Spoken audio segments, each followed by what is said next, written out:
তো দেখো নিউটনের সূত্রগুলো জানার পর এখন আমরা যে জিনিসটা নিয়ে আলোচনা করব সেটা হচ্ছে বলের বিভিন্ন প্রকারভেদ নিয়ে।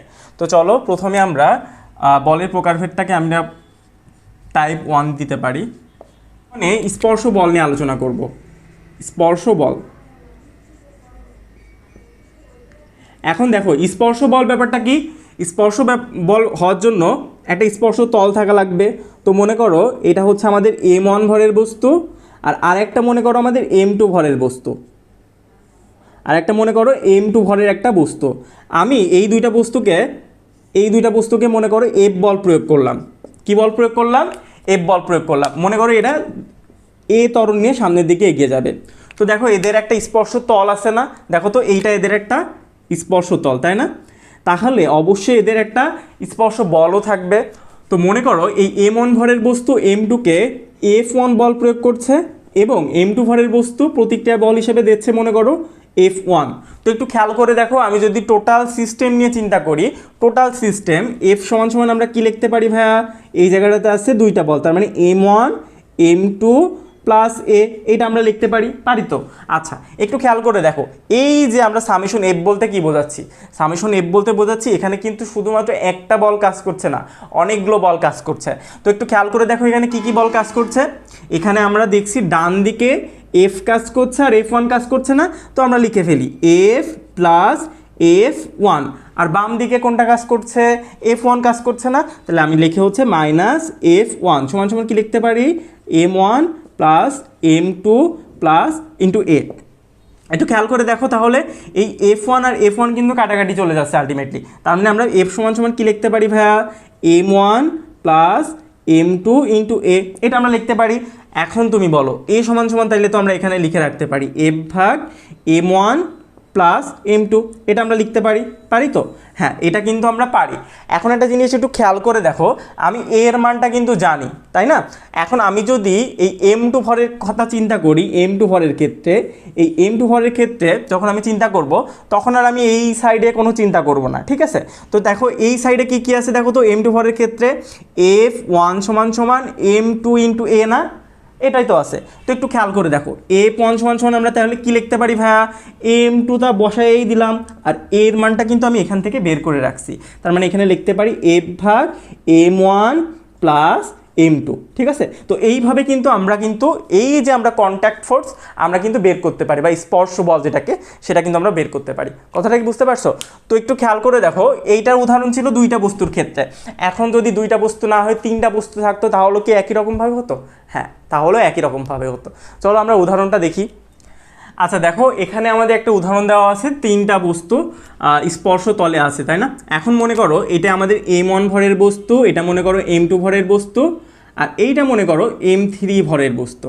তো আমি দেখো আমি এখানে মনে করো এফ বল প্রয়োগ করলাম, আর এরা মনে করো এ ত্বরণ নিয়ে সামনের দিকে এগিয়ে যাচ্ছে।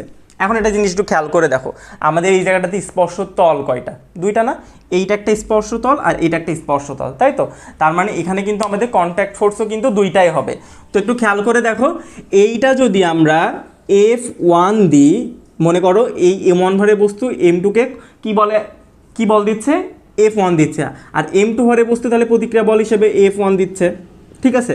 সিমিলারলি এইটা যদি মনে করো F2 হয়, তাহলে এর প্রতিক্রিয়া বলটা কি হবে ভাইয়া? F2ই হবে।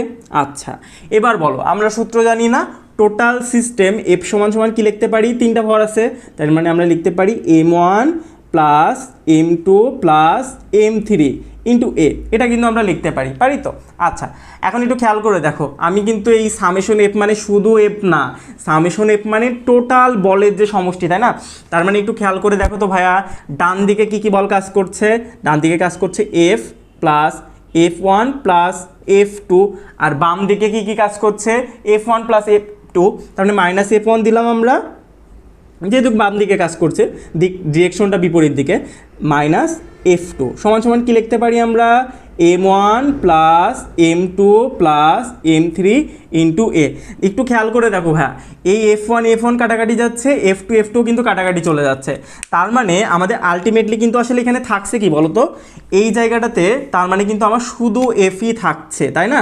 তো আমি এখান থেকে এর মানটা বের করে রাখতে পারি না? এ সমান সমান আমরা লিখতে পারি f ভাগ m1 plus m2 plus m3 3, ঠিক আছে। তো এইটা হচ্ছে আমাদের এ এর মান। এখন দেখো আমি যদি এ এর মানটা বের করে রাখতে পারি, আগের আগের তো সিনারিটা আমরা দেখলাম দুইটা বস্তুর ক্ষেত্রে কিভাবে করছিলাম। তো মনে করো আমি এখন এই F1 বলটা বের করতে চাই। কোন বলটা বের করতে চাই? F1। তো আমি মনে করো এই দিকে আর চিন্তা করব না। কোন দিকে চিন্তা করব না? এই দিকে চিন্তা না করে শুধুমাত্র এই দিকে চিন্তা করব। তার মানে আমি কি লিখতে পারি ভাই এখানে? F1 সমান সমান কি লিখতে পারি? বল কোনটা কোনটা আছে? M2 আর M3 আছে, তাহলে লিখলাম হচ্ছে M2 প্লাস M3 ইন্টু এ। আচ্ছা, এর মানটা কিন্তু আমি জানি, তাহলে আমরা এখানে বসাই দিই M2 প্লাস M3 ইন্টু এর মানটা কি?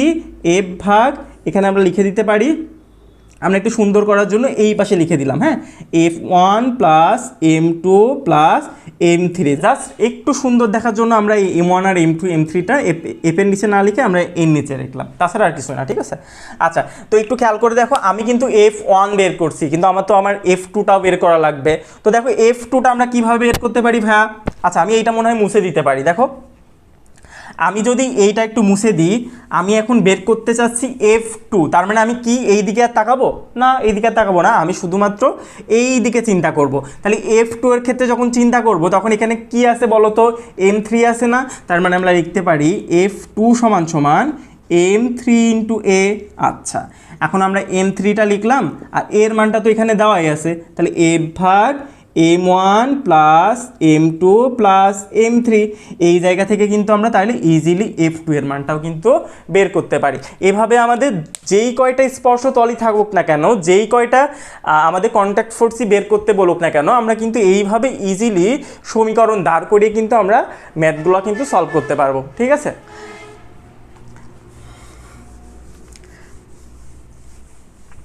আচ্ছা, কেস টুতে আমরা যে জিনিসটা নিয়ে কথা বলবো সেটা হচ্ছে অস্পর্শ বল কোনগুলা।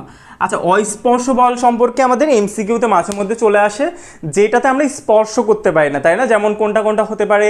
মহাকর্ষীয় বল হতে পারে, তারপরে চুম্বকীয় বল, যেটা ইলেকট্রনিক ফোর্স, সেইগুলো কিন্তু আসলে অস্পর্শ বল। ঠিক, আমরা শিখবো হচ্ছে টান বল। কেস 3তে আমরা কি শিখবো ভাইয়া? টান বল। আচ্ছা, মনে করো এখন এই টানটা কিন্তু বিভিন্ন রকমের হতে পারে। আমাদের কেস 3টা হচ্ছে উলম্ব তলে টান, উলম্ব তলে টান, ঠিক আছে। এখন মনে করো একটা বস্তু, মনে করো এম ভরের একটা বস্তু, এইটা মনে করো এম ভরের একটা বস্তু, আমি মনে করো এইভাবে একটা দড়ির সাথে মনে করো ঝুলানো অবস্থায় রেখে দিলাম।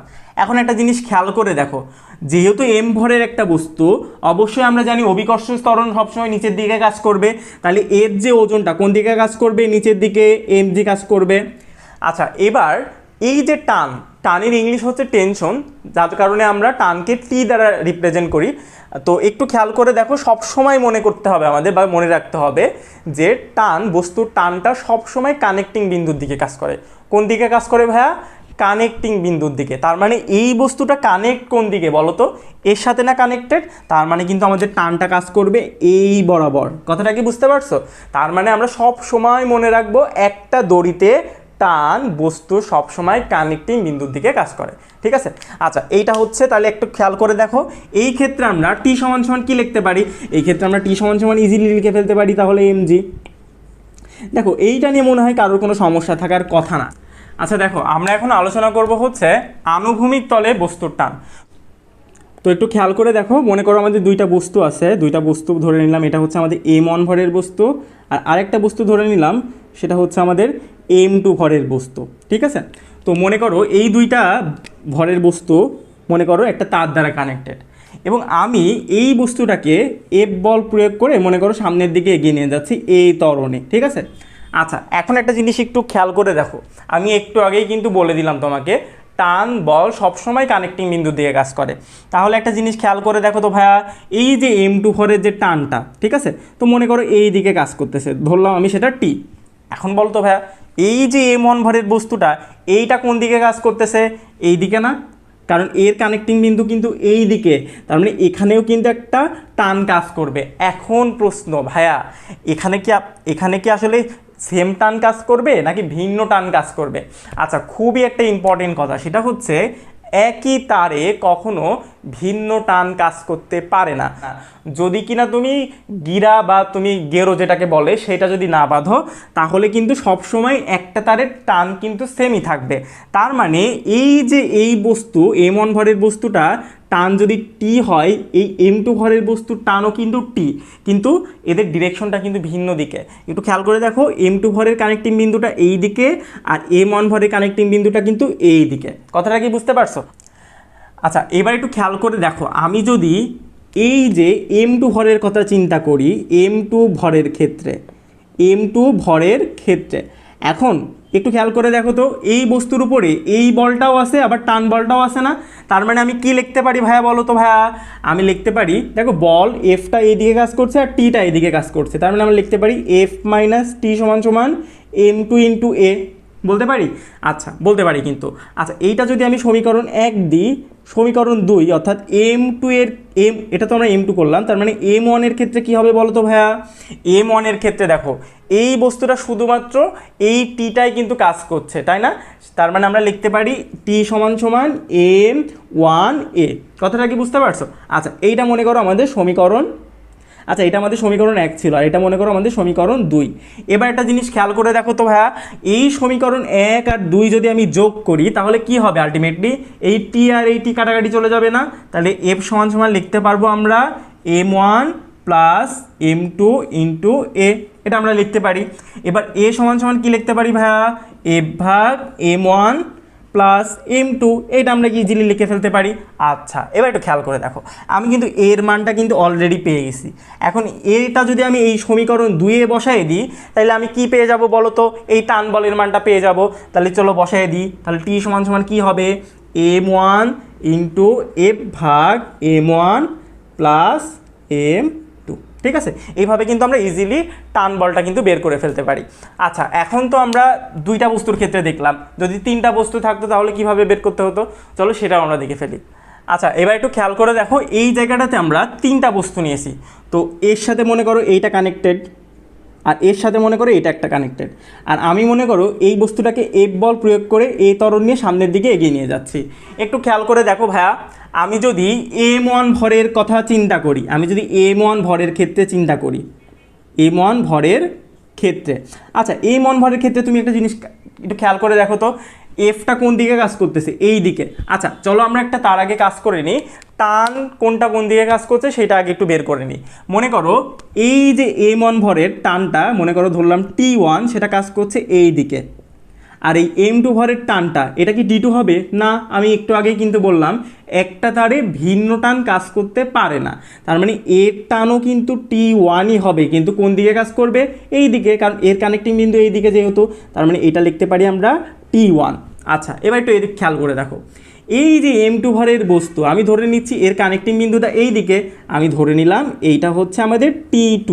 আচ্ছা, আর m3 ভরের বস্তুর টানটা কি হবে? t3 হবে? না, যেহেতু আসলে একটা তারে ভিন্ন টান কাজ করতে পারে না, আর এর কানেক্টিং বিন্দু যেহেতু এই দিকে, তাহলে আমরা লিখতে পারি হচ্ছে এইটাও t2। আচ্ছা, এবার একটু খেয়াল করে দেখো, আমি যদি m ভরের ক্ষেত্রে চিন্তা করি তাহলে একটু খেয়াল করে দেখো, m ভরের যে টানটা কোন টান কাজ করতেছে? t1ই কাজ করছে, কিন্তু কোন কোন বল কাজ করছে? এইদিকে এফ বল আছে আর এইদিকে t1 আছে, তার মানে আমরা লিখতে পারি এফ মাইনাস t1 সমান সমান m1a, এটা সমীকরণ 1 দিলাম।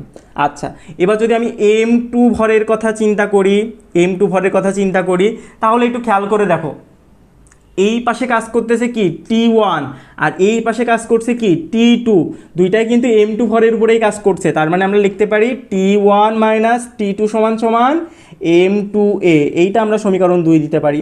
আচ্ছা, এবার যদি আমি m3 এর কথা চিন্তা করি ভাইয়া, তাহলে একটু খেয়াল করে দেখো এই জায়গাটাতে শুধু t2টাই কাজ করছে, তাহলে আমরা m3 ভরের ক্ষেত্রে লিখতে পারি কি? t2 সমান সমান m3a। আচ্ছা, এবার দেখো এটা আমরা সমীকরণ 3 দিতে পারি। এবার একটু খেয়াল করে দেখো, আমরা যদি এই 3টা সমীকরণ যদি যোগ করে দিই তাহলে কি হয়? দেখো এই 3টা যদি আমি যোগ করে দিই, একটু খেয়াল করে দেখো তো, সমীকরণ 1 প্লাস 2 প্লাস 3 যদি আমি করতাম তাহলে কি হতো আসলে ব্যাপারটা? তাহলে যে জিনিসটা হতো, এই t1 কাটাকাটি চলে যাচ্ছে আর এই t2 কাটাকাটি চলে যাচ্ছে, তাহলে থাকছে হচ্ছে f সমান সমান লিখতে পারি m1 plus m2 plus n3 into a। তাহলে এ সমান সমান লেখা যেতে পারে F/m1 plus m2 plus m3, তাই না? এটা আমরা লিখতে পারি। এবার একটু খেয়াল করে দেখো, যেহেতু আমরা এর মানটা পেয়ে গেছি, তার মানে এই এর মান যদি আমি সমীকরণ 3-এ বসিয়ে দিই তাইলে আমরা T2 এর মানটা পেয়ে যাব, ইজিলি পেয়ে যাব না? পাবো কিন্তু, F/m1 plus m2 plus m3। আচ্ছা, আমরা কিন্তু ইজিলি T2 এর মানটা পেয়ে যাব। আচ্ছা, এবার T2 যদি আমি পেয়ে যাই, T2টা সমীকরণ 2-এ বসালে কিন্তু আমি T1 এর মানটাও কিন্তু আমরা ইজিলি বের করে ফেলতে পারবো। তো আমরা যেই কয়টা বস্তুই থাকুক না কেন, আমরা এইভাবে একটা একটা করে বিবেচনা করে কিন্তু আমরা সমীকরণটা ডেভেলপ করে কিন্তু আমরা প্রত্যেকটা বস্তুর টানটা কিন্তু বের করে ফেলতে পারি। ঠিক আছে?